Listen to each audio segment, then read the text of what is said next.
Alejandro Magno murió inesperadamente. ¿Qué ocurriría con su soñada ciudad? ¿Compartirían los nuevos soberanos la sed de conocimientos de Alejandro? La biblioteca de Alejandría aún tenía que ser construida cuando su mentor murió.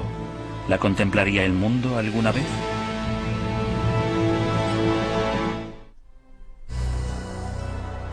Con la fundación de Alejandría se inició un nuevo y brillante período de la historia de Grecia. Era el amanecer de un nuevo imperio y de una nueva forma de pensamiento. Cuando Alejandro Magno murió, Ptolomeo, su general de más confianza, le sucedió en el gobierno de Egipto y construyó la biblioteca concebida por Alejandro. Ptolomeo I inició una dinastía, una serie de reyes de la misma familia que gobernarían Egipto durante casi 300 años. Ptolomeo I convirtió a Alejandría en la capital de Egipto, pero la ciudad aún se enfrentaba a la poderosa competencia de los militares que gobernaban otros países. Competían unos con otros en poder, en riqueza y en grandeza. Uno de los campos de competición era la cultura. Ptolomeo quería que su ciudad fuese no solo la capital de un poderoso país, sino un centro de ilustración, conocimiento y aprendizaje. Los primeros ciudadanos de Alejandría eran egipcios, soldados macedonios, una gran comunidad judía e inmigrantes griegos. Gracias a Ptolomeo, Alejandría empezó inmediatamente a atraer a influyentes intelectuales de todo el mundo griego. Ptolomeo I era un hombre de voluntad de hierro y gran inteligencia. Se rodeó de un círculo de importantes hombres ilustrados en los campos de la literatura, la filosofía y la ciencia.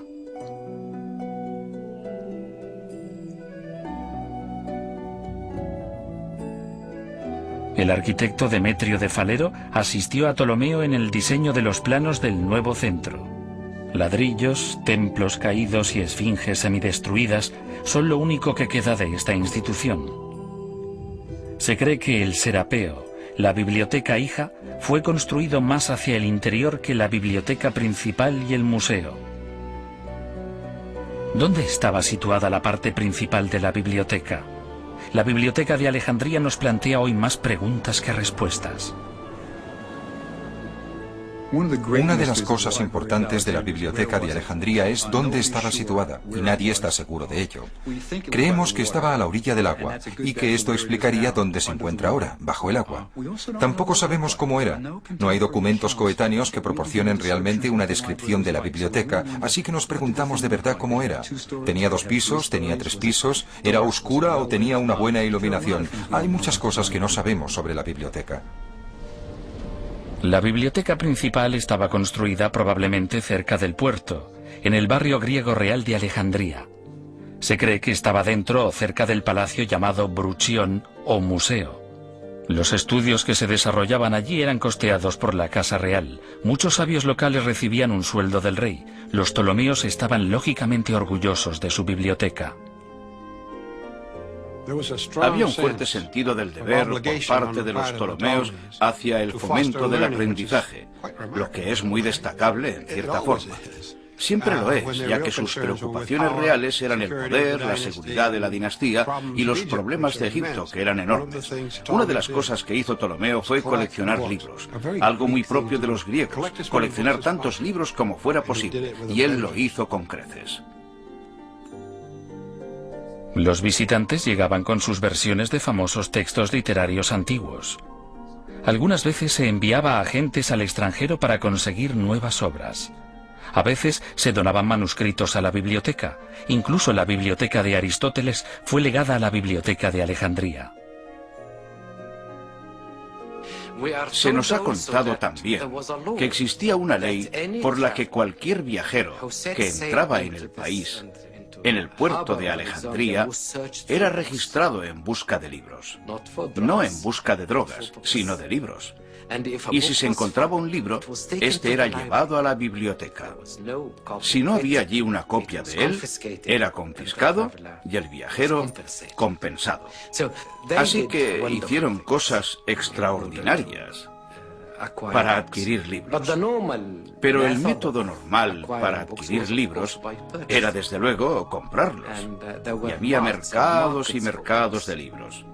Así que de esta forma, Alejandría adquirió la mayor colección de libros que jamás existió en la antigüedad.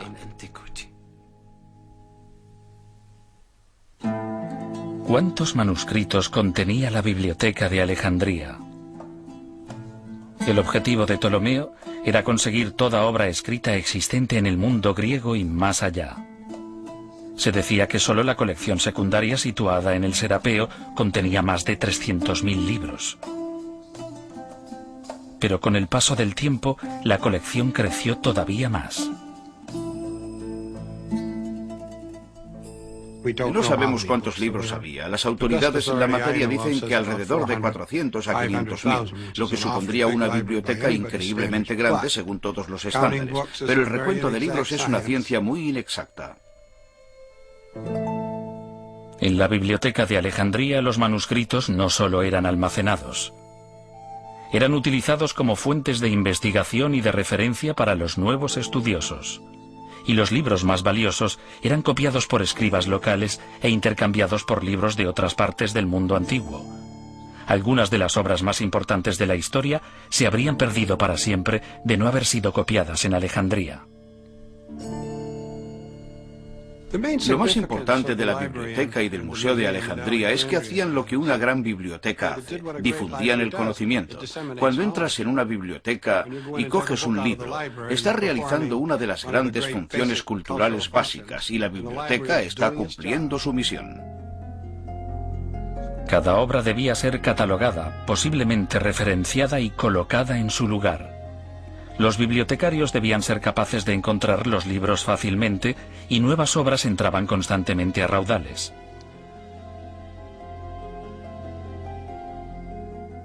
Además de nuevo material para la biblioteca, venían más visitantes.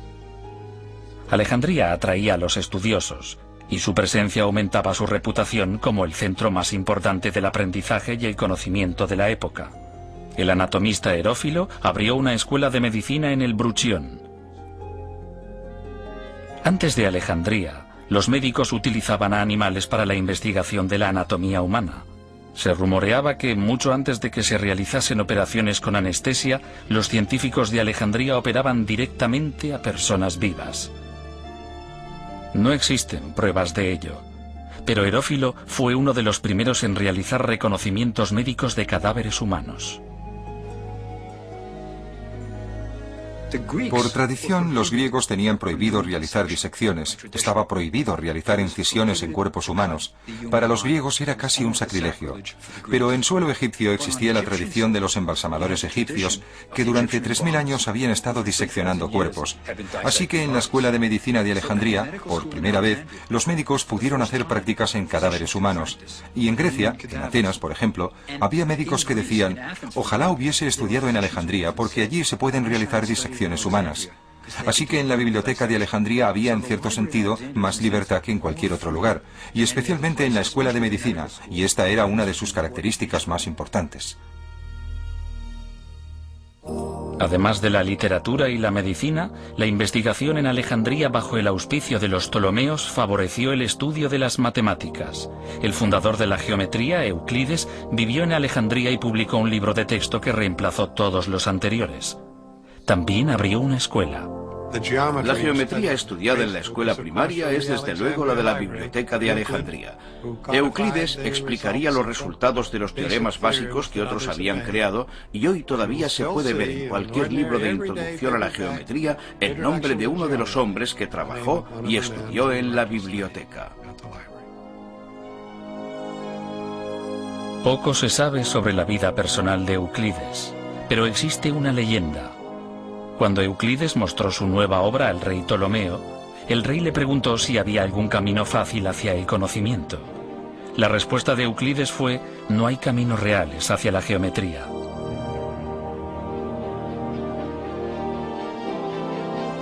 Ptolomeo trabajó sin descanso para construir la biblioteca, pero cuando envejeció encargó a su hijo el gobierno de la tierra de los faraones. Y cuando Ptolomeo murió en el año 283 a.C., Ptolomeo II